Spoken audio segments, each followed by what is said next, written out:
Hi, I'm Joyce. We're starting on the horn with Joyce, who is welcome. The biggest VCU superfan. Do you claim that title? I don't claim it. Maybe number 2. Who's number 1? You. This me? No, I don't qualify as a fan. I'm a journalist with a job to do. Tutu lady up there, right? And yes. then Ram Horns guy. But wait, yeah, right. We got to get the. And you Michael Bell love, all the love for Michael Bell. You gave me a little pin. Yes, of I did. the Go VCU license plate, which is awesome. This is the pin. Shit. Good. How are you? Good. How are you? Good to see you. Yes, sir. Yes, sir. That's the pin, and this is the license plate, the replica license plate. We had Brad real quick drop in on the horn. Yes. Which was awesome. Yes. He's walking away right here. All right. Joyce, you're the best. We're having Friends dinner on Monday. Friends of Joyce dinner. If you're a friend of me, find out where it is. Show up. I will see you then. Yes. Bye. Hey, friends. Joyce is the best. This is On the Horn. I'm Zach Joachim. VCU beat Dayton 99-73 tonight at the Siegel Center. Jacob! So you want to get in On the Horn? Yeah. It's the postgame. Your thoughts on the performance? Keep causing turnovers. That's my very good friend Jacob, who I went to high school with, and he now works for VCU facilities and helps them set up and break down after the games. Kyle, say hey. Oh, what's going on? Kyle, also another friend who works for VCU facilities. VCU was really good tonight, right? The key might have been Megan Martelli, because Phil Martelli ended his press conference. We're shouting her out because she'd said the last few games to him beforehand, win by 20 or 30. And she did not do that tonight. And people were saying in the press conference at the end, never do that again, because apparently that was maybe a key to VCU getting the comprehensive, dominant, commanding victory that everyone had been yearning for a while, right? Because that's their 7th win in a row, and you'd won so many games, that were nervy and tense at the ending. Marcus, what's up? What's your 2 cents? It was just wire belt. Are we throwing stuff at me? I don't throw stuff at y'all during it was wire during your belt. videos anymore. Zach, I just thought it was a great game. I had a lot of fun. You did. That's nice. And the shirt is great. Thank you. It is. I won best dressed for the I will say for the first time this season. Yeah, I mean, you guys have had me all year. Second place. Coach even said second place to Ben. Coach even said there after Loyola Chicago, he said you're usually the best dressed, and I was in my hoodie. You were. That game, so I win. Adam, for wearing the Seahawks jersey, gets the least best dressed. Right. I'm a Pats fan. I'm excited for the meteor that hits San Francisco on Sunday. Jadrian Tracey scored a game high 26 points. He was 9 of 12 from the field. Career high 26 points. 6 of 9 from 3. I think he melted some snow outside. I tried to get that kind of reference into my story. It's cold out there. I asked for the Elmo on fire meme too on Twitter, which is always good for such moments. We've used that with Terrence Hill a lot this season, but not for Bam. Awesome to see him get going offensively like that. Lazar Djokovic, 13 points, 7 rebounds, 4 blocks. His rim protection was outstanding tonight. Brandon Jennings, I want to shout him out because only 6 points, but 3 assists, 5 steals. And Brandon was a game high 24 over on the plus minus. And so even in a game that I think you might look over him on the stat sheet because it's 6 points, 2 of 9 from the floor, 4 rebounds, 3 assists, 5 steals. That's a Brandon Jennings all-around performance. I thought he led what was a wonderfully disruptive effort on the defensive end for VCU. 16 Dayton turnovers, leading to 24 VCU points. They forced 15 against Fordham the other day. And so these last couple of games, Matt Shelton, shout out to him who's been harping on, the switching and wanting them to hedge more.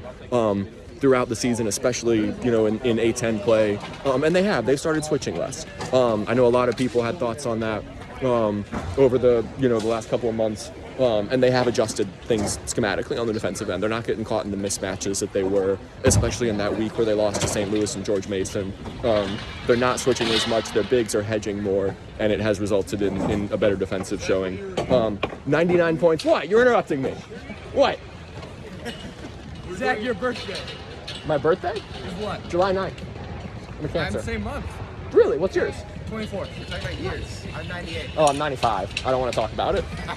Oh, am I in my 30s, by the way? I'm 30 years old. We've already had this conversation. Bro, if you told me you were 24, I would totally Thank you. I appreciate that. Yeah. No, you have to 31 is the beginning of in your Everybody 30s. leave a comment on Zach's video if 30 years old equals being in your 30s. No. He's a hit. Like and subscribe. Y'all are killing me because my girlfriend Maggie keeps telling me I'm in my 30s and calling me Unc, which is traumatizing. I know, right? Hey, Grandpa. Fuck you guys. All right, I did not just say that. That was we're gonna bleep that out because this is gonna go on the RTD website. Anyway, Terrence Hill, 14 points. Ho hum. He's obviously been phenomenal this year. 6 of 10 from the floor. 2 assists. Tyrell Ward. I know I've said that a few times in A10 play. Man, he just continues to come on so strong. 14 points for Tyrell. 2 assists, 2 steals, 5 of 9 from the floor. He's become a huge part of this rotation, and he was great again tonight. What were some of the highlights? Brandon Jennings' steal in the open floor early on in that first half, and then two-handed jam. I want to say that made it 9-5. I don't have my play-by-play in front of me right now, but I think that made it 9-5 after like a couple lead changes in the early goings, and Dayton never got back into it. VCU led for 37-46 by as much as 35 with 12-14 to play in the second half. Also, y'all know what murdered me?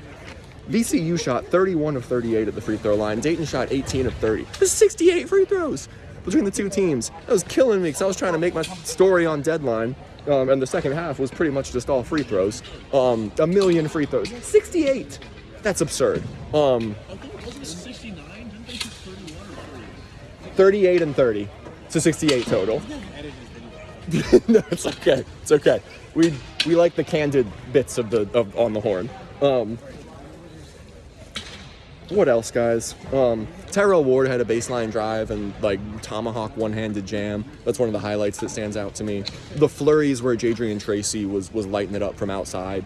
Pun intended there for the snow. Also, shout out to all the VCU fans. I mean, this was sold out yesterday. It was a whiteout. It snowed a lot. There was like a blizzard, which it seemed in Richmond earlier today. And so I know people were talking about like, is that going to inhibit the environment in here? It did not at all. It was a phenomenal environment. And VCU put together, I asked Tracy about it afterward, and I think it was Lane Casadante who asked Phil about it, like, is that close to y'all's most complete performance of the season? And they were both like, yeah. Bam said it wasn't like quite a full 40 minutes because there was a stretch of that second half where Dayton was chipping away. I want to say they got it down to 20 at 93-73, and then VCU closed the game on a 6-0 run. But that's as close to a full 40 minutes as they've gotten all season. It's the commanding, comprehensive, dominant showing that everyone was waiting for. And this is the kind of, I know Dayton's struggling right now. They've lost 5 of 6 now. They had lost 4 or 5 coming into this game. But it's still, a team that's near the top of the middle of the pack in the A10. What? Jacob just told me to give you guys a ghost. I'm not even going to say it. SEAHAWKS. I'm a Pats fan, and everyone's giving me crap telling me that we're going to get blown out on Sunday. We all we got. We all we need. I don't want to hear about an easy schedule. Drake May should have won MVP, and if you're still sleeping on the Pats, that's on you because everyone's been sleeping on us all year. And Pats 28, Seahawks 24, same score as last time. Book it for Sunday. Anyway, what else? Nick Lewis had 8 points. He was 8 of 12 at the free throw line. He played 18:05. Good to see him looking healthy after he missed the Fordham game. That was a precaution. Like, he wasn't seriously injured, but he took a fall in the Loyola Chicago game. And so that's why they held him out of that game. And he was back into the starting lineup with Terrence Hill coming off the bench. And you know what? I've been convinced that by these last couple of games that Terrence should continue to come off the bench. Because VCU 44-21 edge and bench points tonight, that's what they've been doing all year in terms of the dominance from the reserves. And that wasn't the case against Fordham. And it did kind of seem like it took something, from their spark, being able to go to Terrence on the bench when they had him in the starting lineup. And so I've been convinced that he should stay in that 6-man role because that's how the role that he's excelled in all season. He's your leading scorer. Totally understand the calls to get him in the starting lineup. I wrote about that a few weeks ago. But at this point, I think if it's not broke, don't fix it. And he's having a phenomenal season, and you keep him in that microwave scorer 6-man role where the other team has got to adjust to him coming off the bench. What else about this one? VCU led for 37-46 by as much as 35. There's really not a statistical category that they didn't dominate this game in. 24-13 points off turnovers edge, 44-34 edge in the paint. 18 to 15 second chance points. So Dayton had 13 offensive rebounds to VCU's 11. If you want to try and nitpick and find a negative, maybe that's it. They could have done a better job of keeping the Flyers off the offensive glass. 30 to 6 edge and fast break points. That was the thing that really stood out to me. And Phil said it in his post-game presser as we felt like we had a chance to get out and run. against this Dayton team if we could take care of the ball, because they are nationally elite in turning opponents over. VCU 12 turnovers. I think they took better care of the ball than that. I feel like a lot of those came in the second half when this game was a fait accompli. The outcome was put to rest, and we were just shooting free throws here, and Dayton was kind of chipping away, but they did a better job than that of taking care of the ball. And that resulted in the 36 edge and fast break points, and obviously being able to turn Dayton over. You got some of those live ball turnovers tonight, right? The Siegel Center loves. Brandon Jennings, like I said, had the one early with the two-handed jam, and that kind of set the tone for them on the defensive end. I feel like his activity, as always, on that end was phenomenal, and again, set the tone for VCU in this one. What else? What other plays stand out to y'all? Tyrell's baseline. Hammer? Yeah, Tyrell's hammer was awesome. Pretty good. Jadrian Tracey, 9 threes. Not individually, but those 6 were of 9. Those 6 of 9, sorry. Those were all great. Trying to think. Lazar had like an alley-oop finish off a Terrence lob that wasn't Terrence's a dunk. Both of Terrence's lobs were just thrown too high. Like They were thrown too high. Foot more in the air. But didn't they finish both of them? Lazar finished one of them, but Mike didn't finish the second one. Okay. But Mike Bell, shout out to. I haven't talked about him yet. 8 points, 8 rebounds, 2 assists, 2 blocks. And he's going to Mike a lot at the 5. And I love that lineup. And they've obviously still, like, Lazar had a great game, 13.7 rebounds. Like I said, the 4 blocks for him. But I feel like Phil has really fallen in love with the lineup versatility and the defensive versatility it gives them when you've got Mike Bell at the 5. He's got Barry Evans at the 4 in some of those configurations. I want to say there might have even been one tonight where it was like Bell, Tyrell, Ahmad, Nick, and Terrence out there or something like that. And you had like a wing and Tyrell and 3 guards around Mike. And so he's like those smaller lineups. I feel like it really enables them to get out and run. Obviously, Mike can switch all sorts of matchups, so it gives them some great versatility in terms of being able to switch aggressively on defense. But yeah, I'm getting on 12 minutes here, guys. I should cut it off. This was a really fun night in the Siegel Center. I think the newspapers that they printed, the student section had, was no fly zone, which was from the TD. Nobody ever tells me if we're doing the promos or anything. I guess that's like separation of church and state. That's advertising, and I'm a reporter, so they try and keep it separate. But they've been cool. The 8 legs, 2 horns, 1 for the UR game was very cool as well. And yeah, VCU's won 7 in a row. They're knocking on George Mason's door. Guys, who does Mason play tomorrow? Mason play tomorrow? They play St. Joe's. St. Joe's is in 4th place. They play St. Joe's tomorrow. Okay, that's a huge game. So VCU could leapfrog Mason.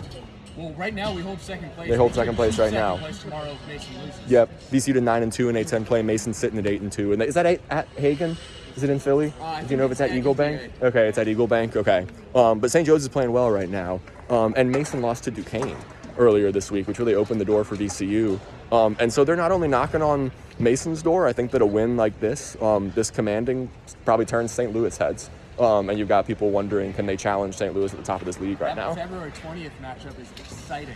I know a lot of people hated me for talking about a 10-game win streak like 2 weeks ago. Guess talked about it too. Guess who's won 7 in a row now? And you got a couple of road tests coming up here at LaSalle and at UR. And then what is it? I think you played G-Dub at home before going to Chaffetz. And I'm not going to put the cart before the horse. But you looked at, a few weeks ago, you looked at this portion of the schedule, you said VCU had a chance to really get going, and they have gotten going. They've won 7 in a row. What's their overall record now? I'm gonna look at. Dayton was 15-8 coming into this game. They fall to 15-9, 6-5 in A10 play. Like I said, VCU 9-2 in A10 play. They're sitting in 2nd place right now, dependent on that Mason and Joe's game tomorrow. And I think it's good. You got to say it's good times in Ram Nation right now. They got a lot of momentum. Phil and all the guys said we're not focused on the win streak. We're focused on what's next. And it's not an easy road trip going to LaSalle, and it's never an easy road trip going to UR.